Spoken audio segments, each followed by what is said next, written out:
살다 보면 참 이상한 순간이 찾아옵니다. 예전 같으면 화가 났을 일인데, 이제는 그냥 한숨 한 번으로 지나가고, 원망이 치밀던 일도 마음 한켠에서 그래도 괜찮다는 말이 조용히 올라옵니다. 누군가 거친 말을 해도 예전처럼 반박하지 않고, 억울한 상황에서도 그저 고개 숙이고 지나가게 됩니다. 그럴 때 사람들은 묻습니다. 내가 약해진 걸까? 아니면 마음이 무뎌진 걸까? 하지만 부처님께서는 이렇게 말씀하셨습니다. 번뇌가 풀리기 시작하면 마음은 평온해지고 원망이 줄어들며 고통이 지나가고 그 자리에 자비와 이해가 깃든다. 그대가 변한 것이 아니라 그대 안에 오래 머물던 짐이 녹아내리고 있는 것이다. 마치 밤새 내린 눈이 햇살에 스르르 녹아들 때 세상이 고요해지는 것처럼 번뇌가 풀릴 때 삶도 그렇게 조용히 달라진다. 저녁 안개가 기원정사의 숲길을 감싸고 있었습니다. 제자는 부처님 곁에 조용히 앉아 한참이나 말없이 있었다가 마치 오래 품어온 의문을 꺼내듯 입을 열었습니다. 스승님, 요즘 제 마음이 참 이상합니다. 예전 같으면 화가 났을 일도 그냥 웃고 넘기게 되고, 미웠던 사람을 떠올려도 이상하게 그 사람이 불쌍하게 느껴집니다. 이건 제가 무뎌진 건가요? 아니면 포기한 걸까요? 부처님께서는 제자의 얼굴을 바라보다가 잔잔하게 미소 지으며 말씀하셨습니다. 그대여, 마음이 가라앉는다는 것은 결코 무뎌지는 것이 아니다. 오래 머물던 번뇌가 가벼워질 때 마음은 저절로 고요해지는 법이다. 제자는 놀란 듯 다시 물었습니다. 번뇌가 가벼워진다고요? 저는 번뇌란 평생 안고 살아야 하는 짐이라고만 생각했습니다. 부처님은 조용히 고개를 끄덕이며 말씀하셨습니다. 번뇌란 그대가 과거에 지은 말과 생각과 행동이 마음에 남긴 흔적이다. 그 흔적은 깊이 밟힌 발자국처럼 다시 그 자리로 그대를 이끈다. 그래서 고통이 반복되고 만나는 인연도 비슷하며 삶의 문제도 다시 돌아오는 것이다. 제자는 한참을 생각하다가 조심스럽게 물었습니다. 그렇다면 그 번뇌는 어떻게 해야 사라질 수 있습니까? 저는 같은 고통이 되풀이되는 것이 두렵습니다. 부처님은 나무 아래 떨어진 낙엽 하나를 집어들며 말씀하셨습니다. 그대는 이 낙엽을 본다. 한때 나무에 붙어 있었지만 이제는 떨어져 땅으로 돌아간다. 번뇌도 그렇다.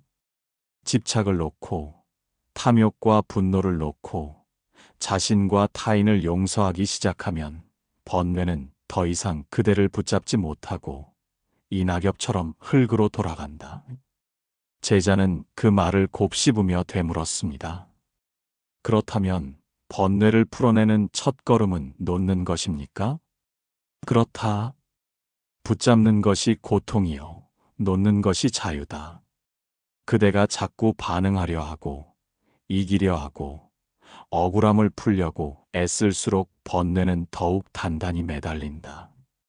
그러나 이 또한 지나가리라 하며 고요히 마음을 들여다보면 그 순간부터 번뇌는 풀리기 시작한다.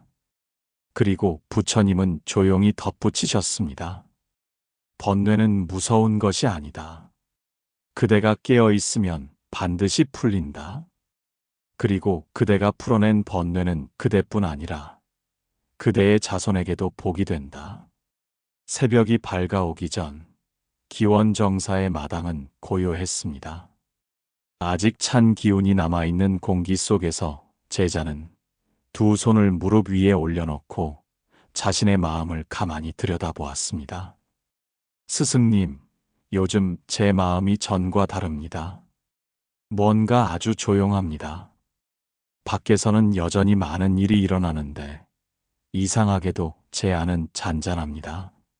무슨 일이 생겨도 예전처럼 크게 흔들리지 않습니다. 전에는 내가 다 맞서야 한다고, 세상과 싸워야만 한다고 생각했는데, 지금은 그저 잠잠히 바라보게 됩니다.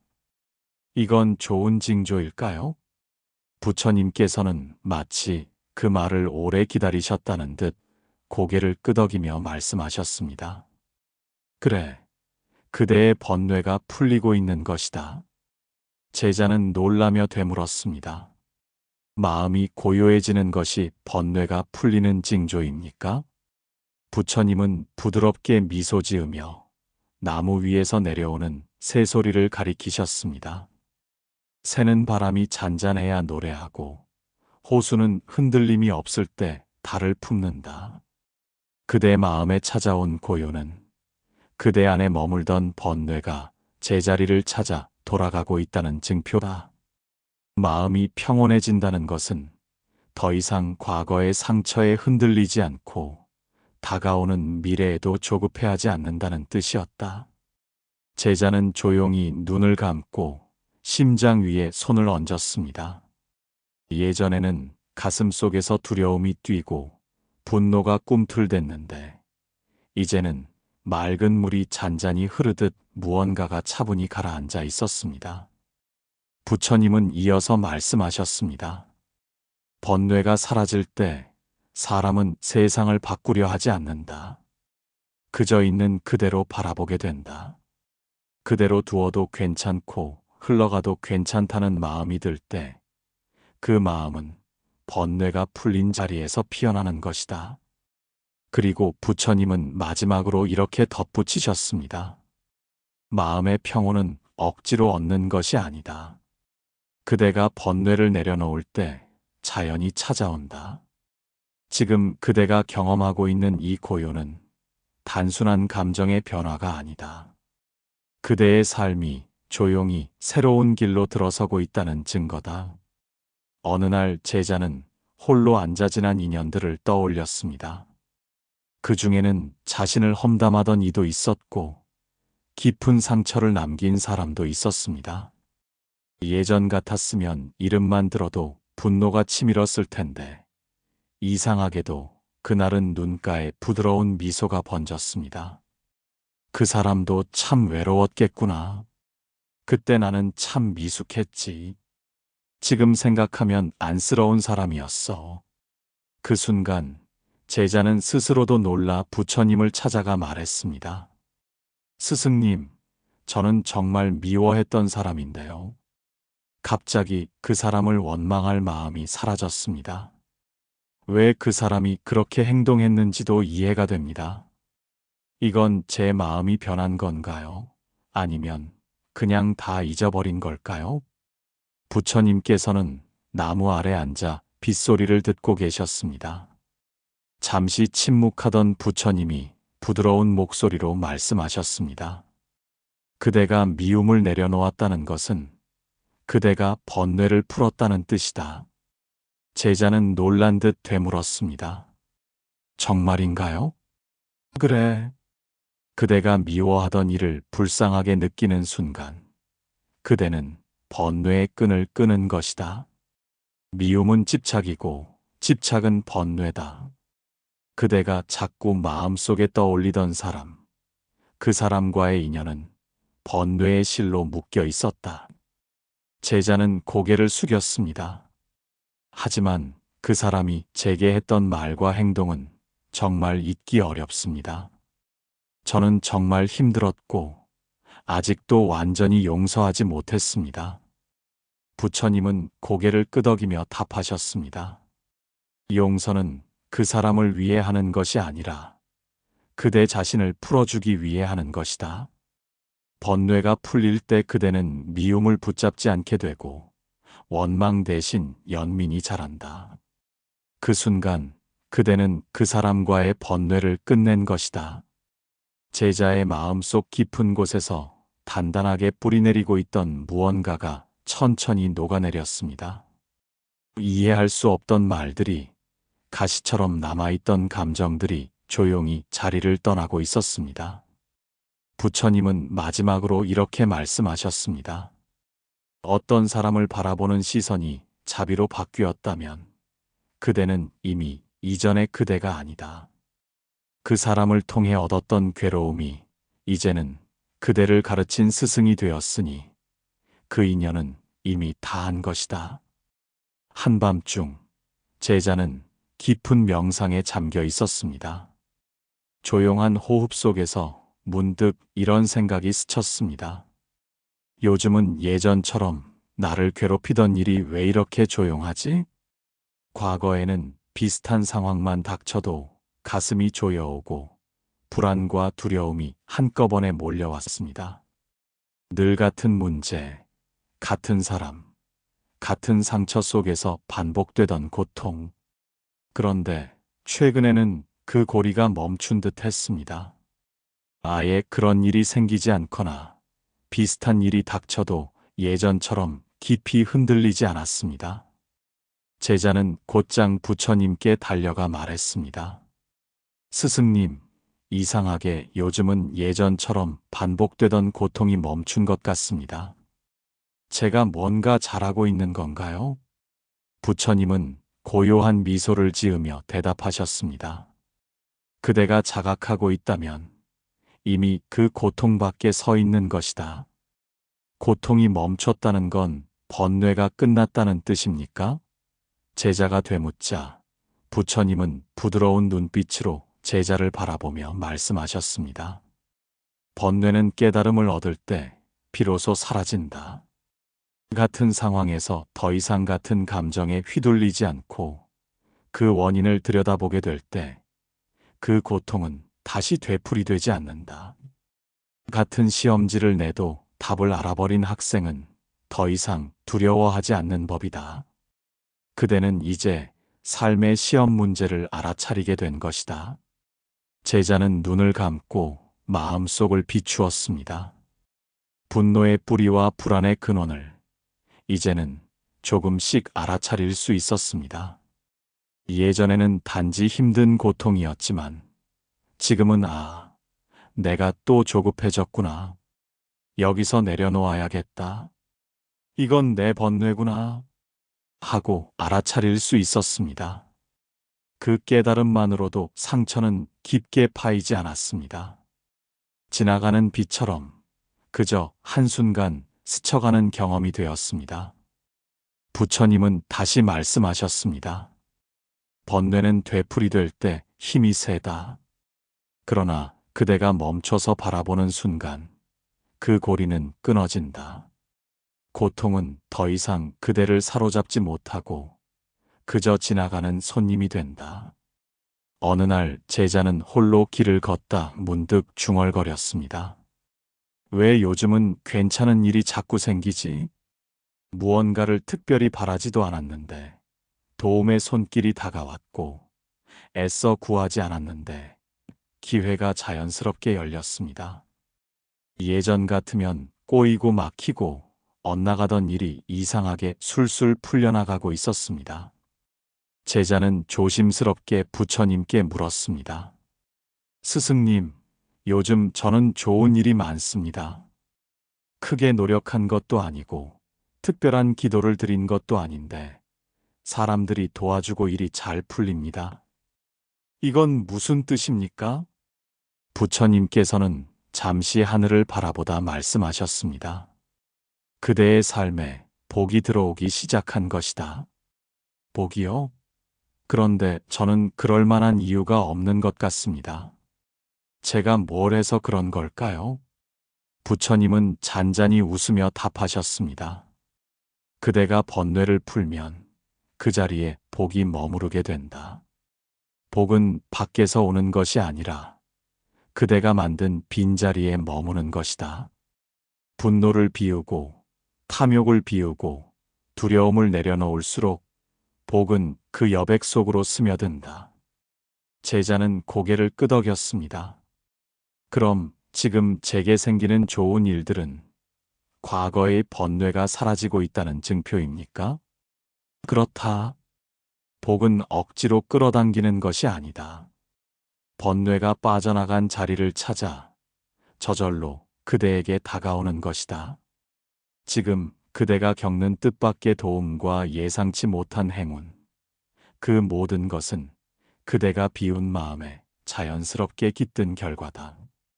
그 말을 들으며 제자는 속으로 감사의 인사를 올렸습니다.